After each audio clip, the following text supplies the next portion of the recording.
Assalamualaikum warahmatullahi wabarakatuh. Selamat pagi. Oke, untuk pertemuan kita kali ini saya akan membahas sinyal GNSS. Silakan disimak. Bagaimana dengan sinyal GNSS gitu ya, atau apa gitu ya? Untuk satelit GPS ini memancarkan sinyal pada penancapnya untuk memberi informasi dan pengamat sinyal tersebut gitu ya. Informasi apa saja nih tentang posisi satelit GPS yang bersangkutan serta jaraknya dari pengamat, lengkap dengan informasi waktunya. Dan sinyal GPS juga digunakan untuk menginformasikan kesehatan atau kelayakgunaan dari satelit pada pengamat. Dan dengan mengamati satelit dalam jumlah yang cukup, si pengamat ini dapat menentukan posisinya ya, serta parameter-parameter lainnya gitu ya. Di dalam sinyal GPS itu bisa diperhatikan ada informasi posisi satelit, jarak satelit, informasi waktu, kesehatan satelit, informasi lain-lainnya atau parameter lainnya. Kemudian data dalam sinyal GNSS, ini setiap sinyal dari satelit GPS ini membawa data yang diperlukan untuk mendukung proses penentuan posisi, kecepatan maupun waktu. Data tersebut meliputi informasi yang diperlukan untuk menentukan pada waktu pentransmisian sinyal dari satelit, posisi satelit, kesehatan satelit, koreksi jam satelit, efek refraksi ionosfer, ini untuk pengamat dengan receiver satu frekuensi, dan untuk transformasi waktu ke UTC dan status konstelasi satelit.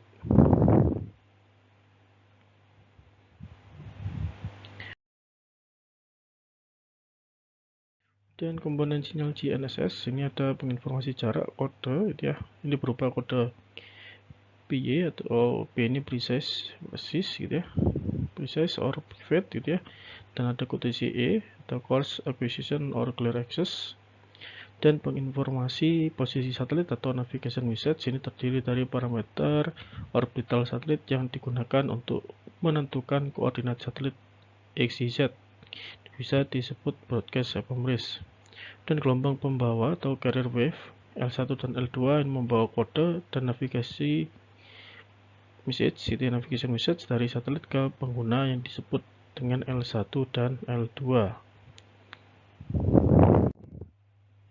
Dan ada istilahnya anti-spoofing. Anti-spoofing untuk menghindari pengelabuhan atau spoofing dari pihak musuh.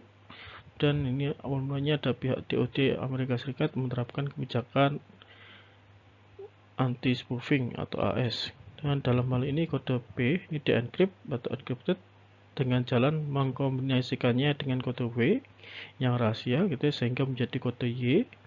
Dan receiver sipil secara umum tidak dapat mendekrypt kode Y sehingga tidak dapat mengakses kode P.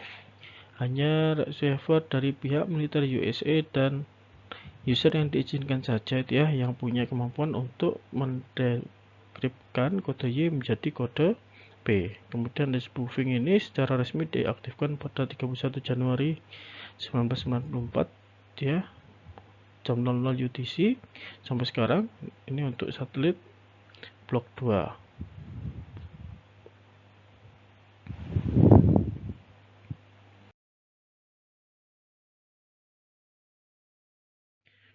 Dan di sini ada jarak untuk GPS satelit, ada pseudo range, ada phasor range.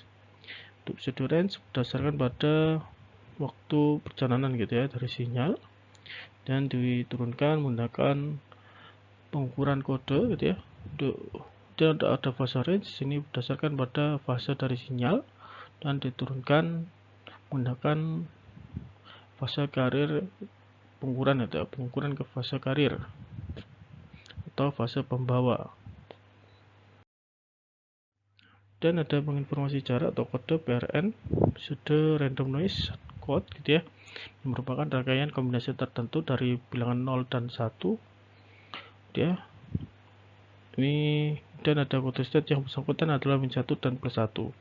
Kombinasi tersebut disusun menggunakan suatu algoritma matematis tertentu, mempunyai karakteristik yang nampak seperti acak padahal tidak, atau istilahnya pseudo random. Mempunyai korelasi maksimum pada zero lag gitu ya. Kemudian dua kode PRN yang sama, strukturnya hanya akan berimpit atau sama sekali saja dalam susunannya. Setiap satelit GPS mempunyai struktur kode yang unik dan berbeda dengan satelit-satelit lainnya. Ada dua kode yang digunakan oleh GPS, yaitu kode PY dan kode CA. Kedua kode mempunyai kekuatan sinyal dan resolusi yang berbeda satu sama lainnya. Nah, ini contoh gambaran kode PRN gitu ya. Ada 1, 0, 1 dan seterusnya.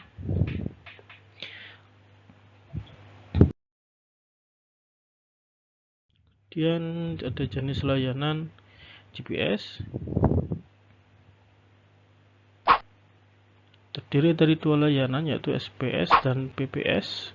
Pertama ada Standard Positioning Service atau SPS atau istilahnya sipil gitu ya, ini untuk warga sipil. Ini akurasi posisi yang didasarkan pada pengukuran GPS pada frekuensi tunggal L1 kode CA.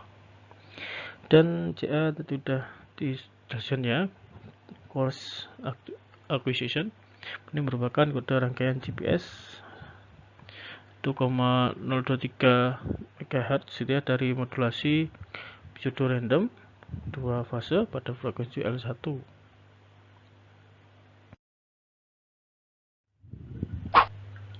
Dan ada PPS, ini tingkat tertinggi dari posisi dinamik yang didasarkan pada kode P dual frekuensi.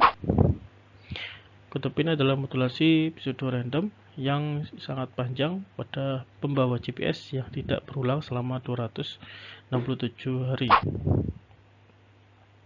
Hanya pengguna yang diizinkan, terdiri dari sinyal SPS plus kode P pada L1 dan L2 serta fase pengukuran pada L2.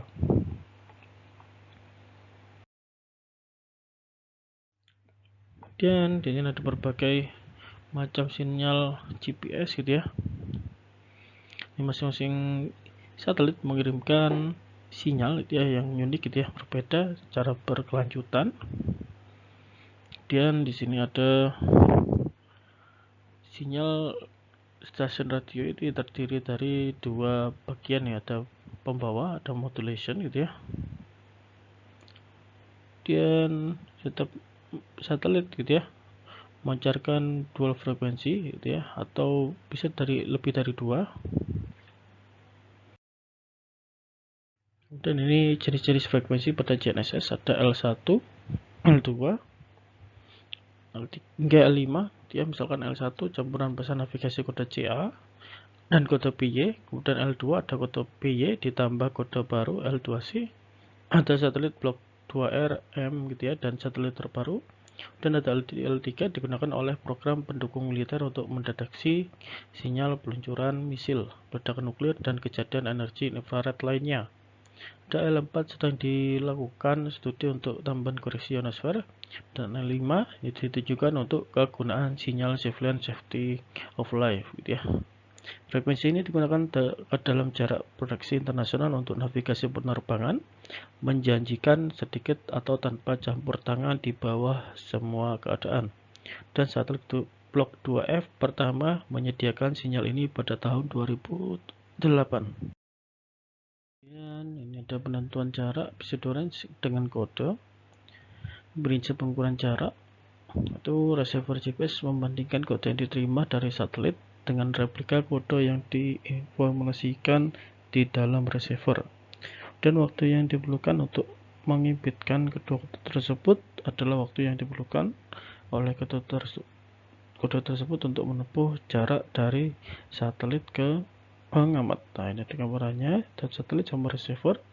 Satelit ini kode yang datang dari satelit mengirimkan data, dan ada receiver ini juga dia mereplika kode yang dibangun itu ya dalam receiver GPS. Dan di sini dengan kode yang sama ada perbedaan ya, ini perbedaan data waktu. Jadi dikali kecepatan cahaya ini akan didapatkan jarak.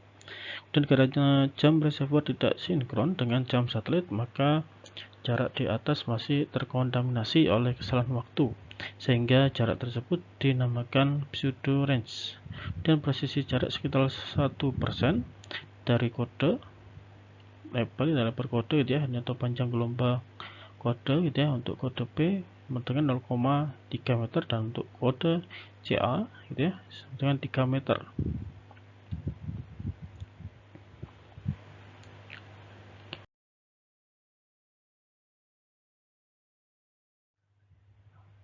Dan ini sama, jadi bagaimana receiver atau pengguna menggunakan ya 0,1 detik untuk menentukan jarak gitu ya. Di sini bahwasanya satelit ini menghasilkan kode PRN secara berkelanjutan gitu ya, secara kontinu gitu ya. Kemudian receiver GPS ini juga menghasilkan tadi ya kode PRN menggunakan program komputer yang sama gitu ya.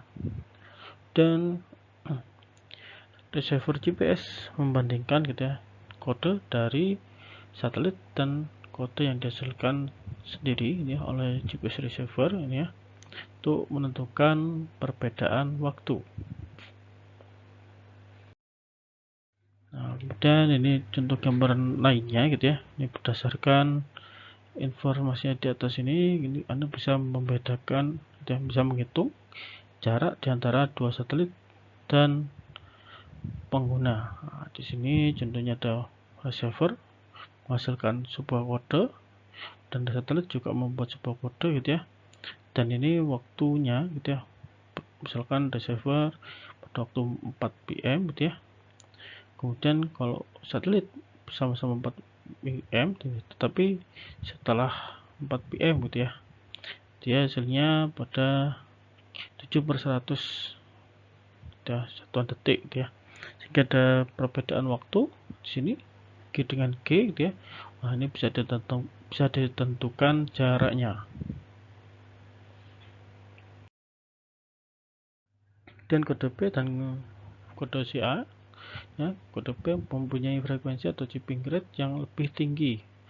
Panjang gelombang atau kode wattnya ini lebih kecil, dan presisi jarak yang diberikan lebih tinggi dan 10 kali lebih presisi dari kode CA, dan efek dari multipath kalau terjadi ini lebih kecil akan memberikan posisi yang relatif lebih teliti. Kode P dimodulasikan pada dua gelombang pembawa L1 dan L2. Ini efek dari bias ionosfer. Pertama, pada jarak ukuran dapat diestimasi kemudian akan memberikan posisi yang relatif lebih teliti. Receiver kode P lebih tahan terhadap jamming atau gangguan gitu ya dibandingkan receiver kode CA gitu ya, dan lebih bisa menyesuaikan dengan aplikasi yang berdinamika tinggi seperti untuk pesawat tempur, peluru kendali, survei hidro ya, dan lain-lain gitu ya. Dan problem dengan kode P ini hanya anti-spoofing. Dan untuk modulasi sinyal GPS ini ya, agar gelombang pembawa dapat membawa kode dan navigation message atau pesan navigasi gitu ya, keduanya harus ditumpahkan ke gelombang pembawa.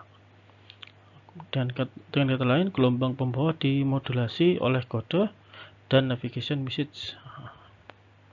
Gelombang pembawa yang murni tidak termodulasi, ini tidak mengandung informasi. Nah, ini contoh gambar gelombang pembawa yang murni gitu ya, tidak mengandung informasi. Dan dalam memodulasikan suatu gelombang ada beberapa parameter yang dapat diubah dalam proses modulasi, yaitu frekuensi atau modulasi frekuensi, kemudian amplitude atau modulasi amplitude, dan fase atau modulasi fase. Dan sinyal GPS menggunakan modulasi fase yang dinamakan binary bifase modulation. Nah, ini contoh gelombang pembawa gitu ya, dan ditambah dengan kode sehingga gelombang pembawa yang telah dimodulasi akan ada perubahan bentuknya. Kemudian proses pemodulasian sinyal GPS ini dari binary to binary modification of code gitu ya. Dalam tahap awal ini navigation message ditumpahkan ke kode PY dan kode CA. Ini contoh gambarannya. Dengan kata lain, kode PY dan kode CA ini dimodulasi dengan navigation message. Kemudian binary bifase modulation, dalam tahap ini kode Y dan kode CA gitu ya. Nah, ini ada kode Y, kode CA yang telah membawa navigation message ini ya. Ini ditumpangkan ke gelombang pembawa, gelombang carrier gitu ya, carrier L1 dan L2. Di sini ada sinyal L1, sebelah kanan ada L2. Dan secara sistematis sinyal-sinyal L1 dan L2 ini dapat dirumuskan sebagai berikut. Nah, ini silakan disimak. Ini ada amplitude kode PY pada sinyal L1 L2 gitu ya. Ada AP dan BP. Dan ada AC merupakan amplitude kode CA pada sinyal L1 dan ada PIT gitu ya. Rangkaian kode PY dengan satelit kurang lebih 1 gitu ya. Dan ada CIT, ini rangkaian kode CA dengan satelit gitu ya. Dan ada DIT adalah rangkaian data dengan state, dan F1 dan F2 frekuensi sinyal L1 dan L2. Nah, dan di sini ada diagram fase kode P dan kode CA pada sinyal L1 ya. Ini misalkan FP dan 10,23 Mbps atau bit per second, dan FD nya jadi 50 bps atau ini yang dikatakan dengan navigation message ya. Kemudian FJ A gitu ya, ini sebesar 1,023 Mbps, dan FD gitu ya sebesar 50 bps untuk navigation message. Nah, kemudian ada karakteristik spektral sinyal GPS ya. Di sini bisa dibandingkan untuk sinyal L1 dan L2 ya, ada perbedaan di sini. Lebarnya ini sama, bisa dilihat nilainya 1575,42, ini 1227 ya. Nah, di sini ada perubahan kode, ada kode P dan ada kode CA di sini ya. Ini ada penampakan kode CA, ada tanda-tandanya sebesar 2,046 MHz ya.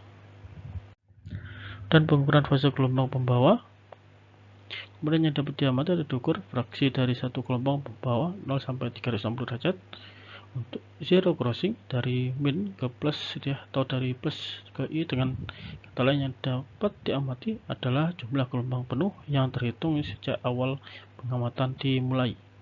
Hasil ukuran fase dalam unit jarak, karena itu bukan merupakan jarak absolut dari pengamat ke satelit, atau selainnya disebut dengan jarak yang ambiguous gitu ya. Secara umum, ketelitian pengukuran fase ini ada sama dengan 1% kali panjang gelombang gitu ya. Untuk L1 dengan L2 ini akan berbeda. Nah, di sini juga contoh lain, ada gambar panjang gelombang gitu ya, ada zero crossing. Kemudian di sini ada tracking dari fase gelombang pembawa. Ada dua waktu, misalkan waktu A dan waktu B gitu ya.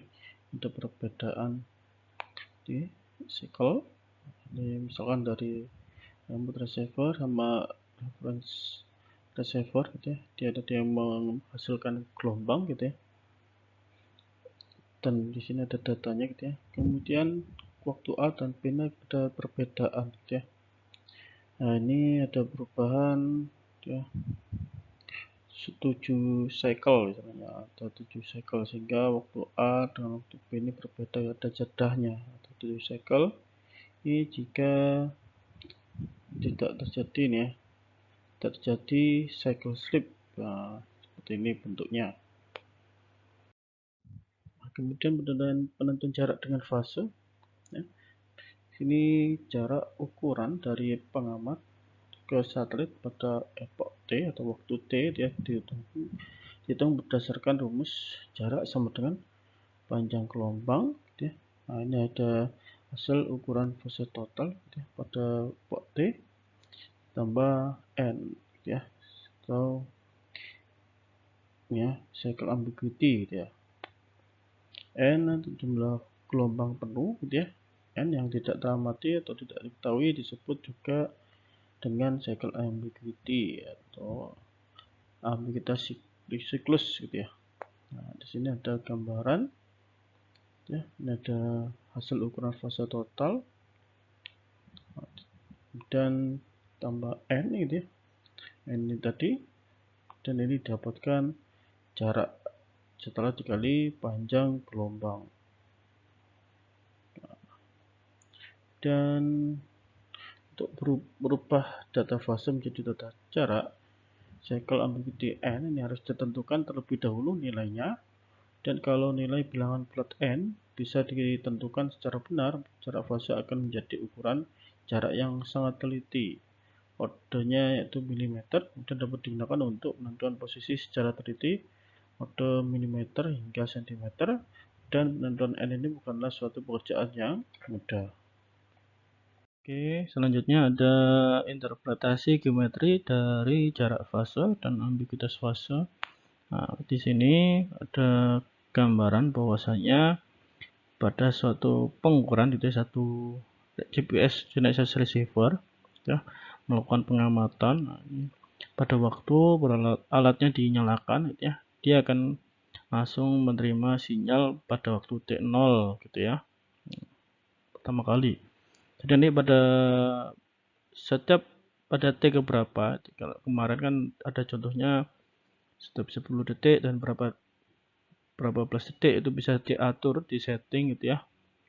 Nah, ini bisa dilihat dari persamaan berikut. Nah, ini ada T0, T1, T2, T3 dan seterusnya gitu ya. Kemudian kalau di sini perhatikan bahwanya ada delta fase gitu ya, fase I. Nah, ini didapatkan sama dengan dari fraksi fase pada waktu T ke I. T ke I ditambah integer fase, kemudian T0 hingga ke TI. Nah, ini yang berarti bisa jadi misalkan I yang ke-1, I yang kedua, dan I yang ketiga. TI inilah yang bisa dirubah. Kemudian ini adalah fase observasi pada masing-masing kelompok TI ya. Fase pada waktu TI sama dengan fraksi dari fase T ke I ditambah integer dari fase T0 sampai ke TI ya. Bisa tadi berarti sama T ke 1, T ke 2, dan T ke 3 ditambah N T ke 0. Di mana N itu adalah ambiguitas awal N. Sehingga sama dengan N T0 ditambah delta fase I gitu ya.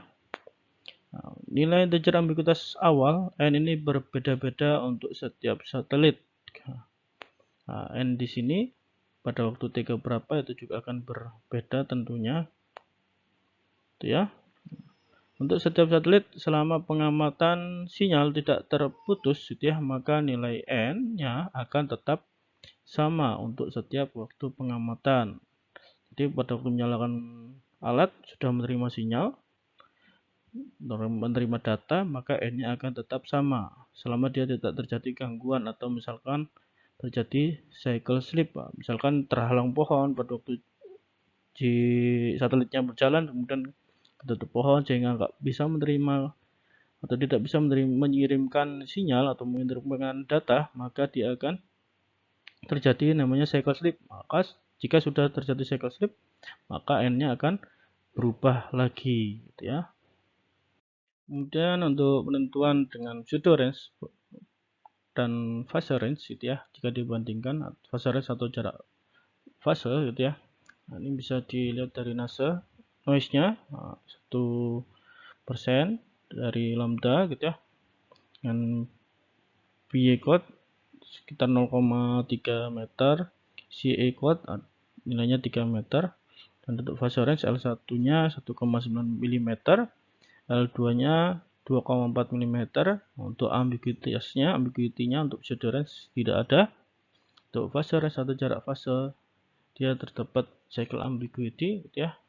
Untuk kemudian ada bias ionosphere, ini menyebabkan pseudo range delay gitu ya, atau menghambat, memperlambat gitu ya. Untuk fase range dia jika melalui ionosphere dia akan dipercepat gitu ya.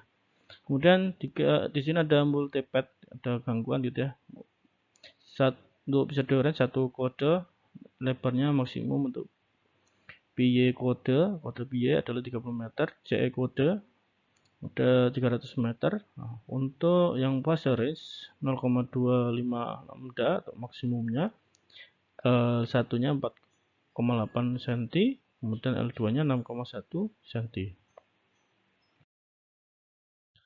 Kemudian ada namanya GPS navigation message atau pesan navigasi dari GPS ataupun GNSS gitu ya.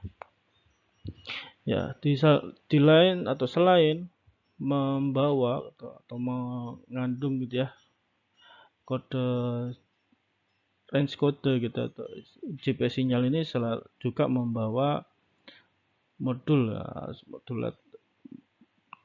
apa yang dimodulkan yaitu adalah navigation message atau pesan navigasi. Pesan ini ada beberapa informasi di dalamnya gitu ya, seperti satelit orbital data gitu ya, atau data orbit satelit atau yang disebut dengan broadcast ephemeris. Kemudian ada data almanak satelit ya. Kemudian ada parameter koreksi dari jam satelit. Nah, kemudian ada kesehatan satelit dan status konstelasi dari satelitnya gitu ya. Dan parameter model dari ionosphere ya untuk single frekuensi, untuk pengguna single frekuensi, dan juga offset antara GPS dan UTC atau Universal Time Coordinate Time System gitu ya. Nah, di sini konten dari pesan satelit ya diuraikan ya dengan GPS atau diartikan dengan segmen kontrol dari GPS. Nah, kemudian akan di-broadcast atau disebarkan lagi kepada user menggunakan satelit GPS atau GNSS. Kemudian ini adalah struktur dari pesan navigasi GPS ataupun GNSS gitu ya. Ini bisa diperhatikan ada data frame ya. Data frame ada 1 2 3 4 ini contohnya aja ya. Kemudian di dalam data frame 30 second ini ada subframe. Nah, subframe ini kalau diperhatikan ada blok 1 data parameter jam gitu ya. Dan blok selanjutnya ada 2 data, ada broadcast ephemeris, dan blok 3 data ini ada almanak UTC ionosphere correction parameter, dan ada informasi yang khusus lainnya gitu ya, kalau misalkan 1 sampai 5 gitu ya. Kemudian untuk subframe di sini 6 detik ya, 0 sampai 9, dan misalkan di isi unit keempat ya, ini ada informasi atau kontrol gitu ya, itu 4 bit dan 6 bit contohnya. Kemudian untuk strukturnya ini akan sangat unik ini ya untuk setiap satelit di dalam subframe gitu ya. Akan dari 1 sampai 1 2 3 4 5, di mana yang 5 ini nanti ada 25 halaman di belakangnya gitu ya. Kemudian di poin pertama misalkan ada isinya ada koefisien koreksi jam satelit, kemudian 2 dan 3 ada parameter orbit, dan poin 4 sama 5, 4 ini ada almanak untuk satelit 23 sampai 32, dan parameter model ionosphere.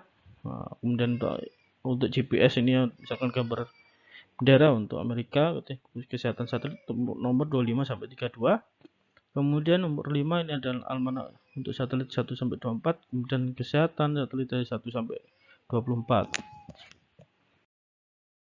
Kemudian untuk broadcast ephemeris ya, pada dasarnya berisi parameter waktu, parameter orbit satelit, dan parameter perturbasi dari orbit satelit. Parameter waktu terdiri dari 6 parameter, yaitu waktu referensi untuk parameter ephemeris, waktu referensi untuk parameter jam satelit, dan 3 koefisien untuk koreksi jam satelit, dan IOD atau issue of data. Kemudian di parameter orbit satelit terdiri dari 6 parameter, yaitu akar dari sumbu panjang elips, eksentrisitas, inclinasi, right ascension of the ascending node, kemudian ada argument of origin dan anomali menengah. Dan parameter perturbasi dari orbit satelit terdiri dari 9 parameter dan broadcast ephemeris dikirimkan setiap 1 jam. Ya, seperti ini konten atau isi dari GPS broadcast ephemeris gitu ya. Ini contoh ada parameter waktu gitu ya. Ada reference time for the ephemeris 1 meter gitu ya. Kemudian waktu referensi untuk parameter jam, satuan second ya, TUE, TUC, dan ada koefisien polinomial untuk koreksi jam satelit. Contohnya ada representing the bias, contoh biasnya, drift dan drift rate komponen ya. Ada IOD, ada issue of data. Kemudian ada parameter orbit satelit seperti akar atau square root of the semi-major axis dalam satuan meter pangkat setengah gitu ya. Kemudian ada eccentricity of the orbit dan ada inklinasi dari orbit pada TOE saat frekuensi waktu semi circle, dan ada longitude of the ascending node TOE on the argument of perigee, dan main anomaly at TOE.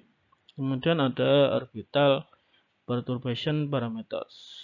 Di sini the main motion difference from compute value semicircle per second, dan ada rate of change of right ascension, dan ada rate of change of inclination, dan amplitude of the sine and cosine harmonic correction terms to the argument of latitude, tentunya radius gitu ya. Kemudian ada amplitude of the sine and cosine harmonic correction terms to the inclination angle, satunya meter, dan ada amplitude of the sine and the cosine harmonic correction term to the orbit radius dalam satuan meter. Nah, semua komponen itu dalam gambar berikut ya. Tadi ada visualisasi geometrik dari podcast ephemeris. Ini parameternya sudah disajikan seperti ini. Ini tidak langsung diberikan dalam koordinat x, y, z gitu ya. Semuanya ini ada parameter-parameter tertentu yang nanti bisa diartikan ke dalam x, y, z.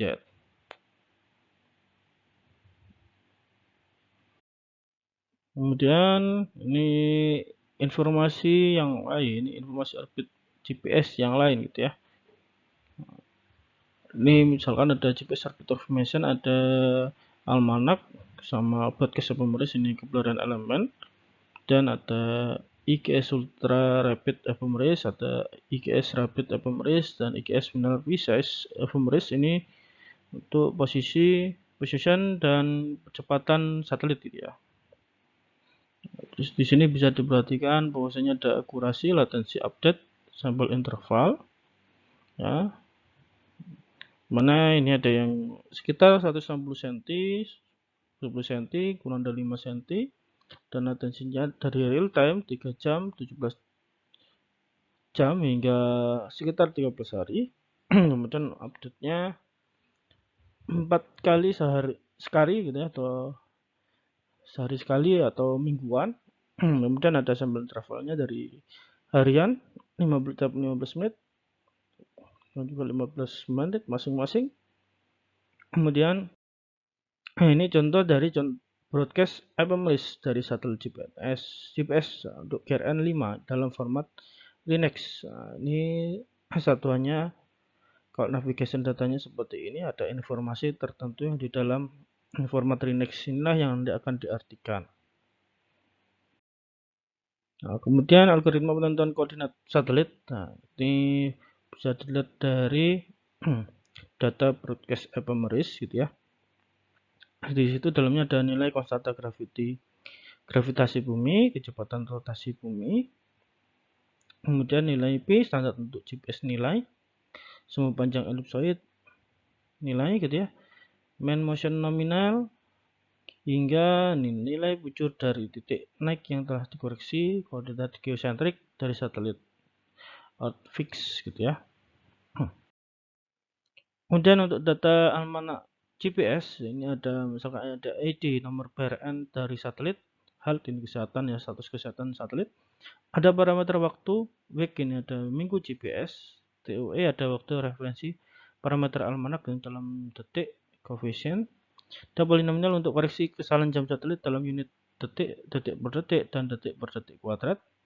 Kemudian parameter orbit satelit seperti sebelumnya, angka dari sumbu panjang ellipsoid, meter pangkat setengah itu ya. Ada eksentrisitas, ada offset dari inklasi normal dalam setengah lingkaran, ada argumen perigi dalam setengah lingkaran, anomali menengah pada waktu TOE dalam setengah lingkaran, ada asensio rekta dari titik naik ascending node pada waktu week dalam setengah lingkaran, dan ada kecepatan perubahan dari asensio rekta dalam setengah lingkaran per detik. Nah, ini contoh penyajian data almanak GPS gitu ya. Nah, ini 871 almanak for PRN 01, gitu ya, kesehatannya 00, eccentricity sekian, time of applicability sekian, orbital inclination sekian, dan seterusnya gitu ya.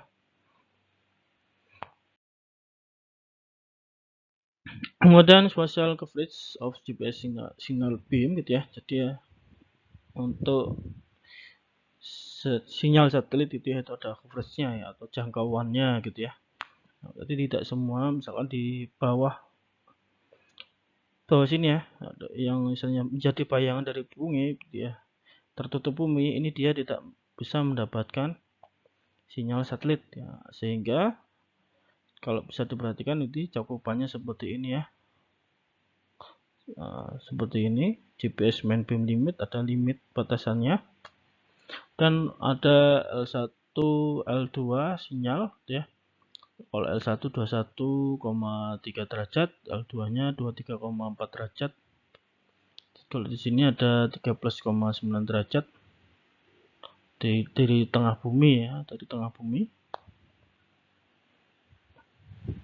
Sehingga memang terbatas, hanya beberapa satelit yang bisa dilihat gitu ya. Sedangkan dari belahan bumi yang lain tidak bisa diterima sinyalnya. Dan kalau bisa, tugas kita yaitu cari yang di satelit yang sudah memang ya menyebar gitu ya di antara 4 kuadrat. Kemudian ada propagation dari sinyal satelit, sinyal GPS, GNSS gitu ya. Nah, ini kalau diperhatikan ada reservoir di bawah gitu ya. Dan ada satelit penentuan posisi di atas satelit GNSS, GPS gitu ya. Di sini ada beberapa gangguan biasanya. Nah, gangguan seperti apa gitu ya. Pertama ada orbital error. Efeknya berpengaruh pada bot antara kedua ya, ada antara kode sama fase. Nah, dia akan terpengaruh dari orbital error. Kemudian ada ionosphere delay the code. Nah, jadi ionosphere ini menghambat dari kode ya, tetapi menguntungkan fase gitu ya. Kemudian masuk ke batas ionosfer ketinggian 50 sampai 200 km. Nah, setelah itu masuk ke troposfer. Sini troposfer ini melambatkan keduanya antara kode dan fase ya. Kemudian troposfer ini antara 9 sampai 16 kilo. Kemudian di sini diperhatikan ada multipath biasanya. Ini ada gangguan sinyalnya nggak langsung ke dalam, masuk ke dalam reservoir, tetapi dia akan membentur. Jadi multipath. Nah, multipath ini berpengaruh kepada kode dan fase. Kemudian selain itu ada kesalahan jam dan antena gitu ya, yang akan berpengaruh pada kode dan fase. Nah, inilah yang disebut dengan propagation of sinyal satelit GNSS GPS. Kemudian obstruksi ya, dan interferensi gangguan di sinyal satelit ya sinyal GPS GNSS. Kalau bisa diperhatikan, kemarin sudah saya sampaikan bahwasanya ya kalau mau menentukan titik ya, kalau bisa jauh-jauh dari kanopi, dari pohon, dari gedung gitu ya, gedung tinggi terutama ya. Atau jangan di bawah atap gitu ya. Kenapa? Ini bisa diperhatikan kalau misalkan Anda di samping pohon gitu ya. Ada satelit mengirimkan sinyal, sudah mengirimkan data. Di sini akan terbentur kanopi pohon gitu ya. Ini terjadi obstruksi sehingga nanti sinyal ada yang tidak akan masuk ke GPS itu ya. Kemudian ada beberapa memang data yang bisa melewati obstruksi tersebut gitu ya. Tetapi tetap terjadi gangguan ya. Kemudian selain itu di sini di tempat yang lain atau satelit yang lain itu juga begitu ya. Kalau misalkan Anda memang masih di dekat pohon gitu ya, ada mungkin sinyal yang terganggu gitu ya, tidak bisa masuk, kemudian ada sinyal yang lewat gitu ya. Kemudian kalau misalkan di dekat gedung yang tinggi ya, di samping gedung bertingkat yang tinggi, nah ini sinyal akan terbentur gedung gitu ya. Maka di sini sinyalnya tidak bisa menembus gedung. Nah, sehingga ya tidak akan mendapatkan sinyal dari satelit tersebut karena terbentur gedung. Beda dengan sinyal yang bebas dari obstruksi gitu ya, atau tidak terhalang bangunan gitu ya, sinyalnya ini bisa langsung bisa diterima oleh GPS GNSS receiver. Guys, selanjutnya kenapa sinyal GPS ini kompleks gitu ya. GPS ini didesain sebagai sistem pemakai di mana pada saat yang sama sinyal harus dapat diamati oleh banyak orang secara bersamaan gitu ya. Sistem pasif ini biasanya seluruh wilayah menggunakan secara bersamaan gitu ya. Tidak terbatas satu dua user gitu ya. GPS didesain untuk melayani penentuan posisi secara instan atau real time positioning. Pada suatu epoch, pengamat harus dapat mengamati sinyal dari beberapa satelit sekaligus. Jadi bagaimana cara membedakan satu sinyal terhadap sinyal lainnya? Ya, maka ini nanti sudah ada processingnya sendiri, gitu ya. Dan jarak ke satelit tersebut harus dapat diukur oleh si pengamat. Bagaimana sinyal GPS dapat memberikan informasi tersebut, ya. Jadi yang perlu diperhatikan. Dan pengamat perlu mengetahui koordinat dari satelit. Jadi bagaimana sinyal GPS ini mengakomodasinya. GPS didesain untuk keperluan militer dan juga sipil. Di sini memerlukan dua jenis kode untuk penentuan jarak. Yang lebih teliti ini untuk militer. Kemudian mekanisme restriksian pemakaian kode P untuk pihak sipil atau yang disebut dengan anti-spoofing. Kemudian kenapa sinyal GPS kompleks? Yang kedua adalah sinyal GPS harus aman dari gangguan atau jamming gitu ya. Struktur kode yang unik di sini. Kemudian teknik pengiriman sinyal yang handal. The split spektrum teknik gitu ya.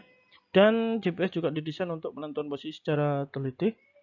Sini perlu adanya kode dengan frekuensi tinggi atau kode B dan perlu adanya gelombang membawa pada dua frekuensi dan untuk mengeliminasi base ionosfer dan pemilihan frekuensi gelombang membawa yang optimal. Baik, terima kasih. Sekian untuk perhatiannya. Wassalamualaikum warahmatullahi wabarakatuh.